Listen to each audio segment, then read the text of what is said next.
Welcome to Research Business Daily Report, made possible by RBDR's exclusive community at the crowdfunding platform Patreon.com. Please visit patreon.com/RBDR to find out how we can help each other. I'm Bob Lederer. There's a Forbes.com article titled "Social Media Companies Collect So Much Data, Even They Can't Remember All the Ways They Surveil Us," and it kind of says it all with the privacy situation we all have to combat every day.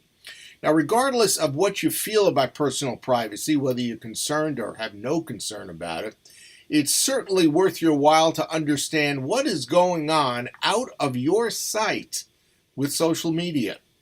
Blog author Caleb Lataro noted that Apple CEO Tim Cook has called for companies to be more transparent about their data collection and use of individuals' personal data. If only the other giant social media companies shared Cook's view and did something about it. But they do not.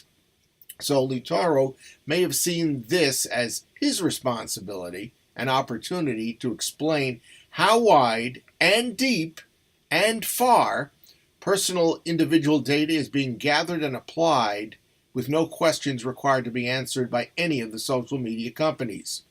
Data misuse, he says, begins with data brokers.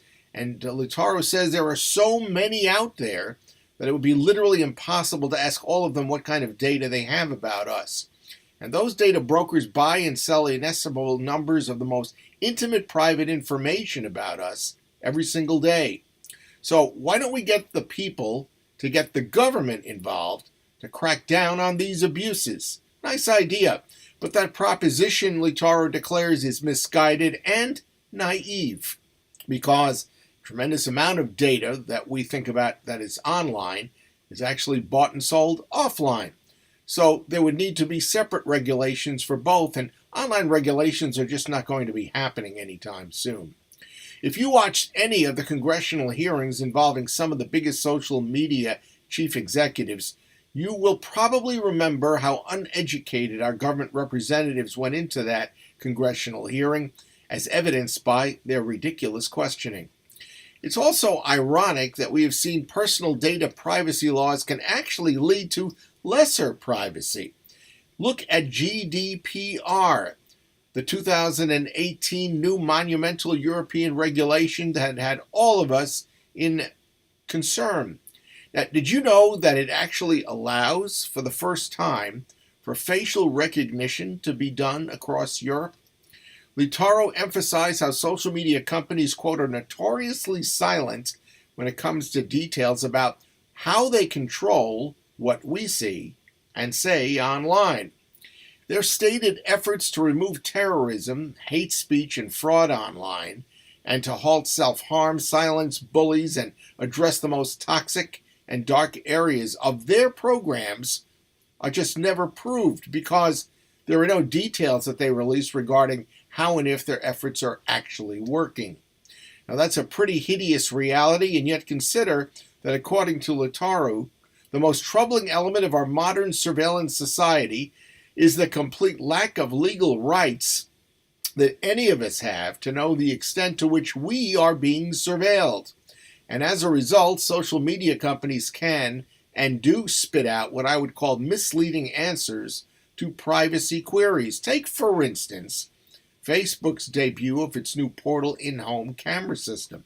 Now, Facebook swore up and down that it would not collect any data that would be used for ad targeting with Portal.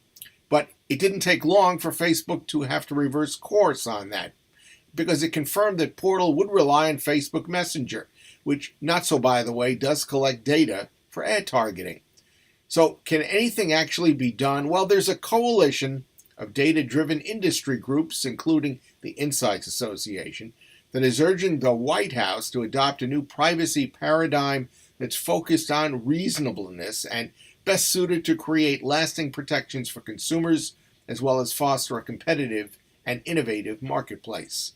Good luck to them, and we'll see. That's your Research Business Daily Report, made possible by members of our exclusive community on the crowdfunding platform Patreon.com. RBDR is produced thanks to the interest and the support of our regular viewers of our daily news videos. We always make it a point to acknowledge our RBDR patrons, including the latest to sign on, and we're happy to welcome John Lewis to our community. Please join our community for yourself by visiting patreon.com/RBDR. And when you get there, you can select the level of patronage that is most suitable and comfortable for you. And we say thank you for that. Have a great research day, and we hope that the rest of this research week is a good one for you. Please enjoy the upcoming weekend, and we will see you back here on Monday.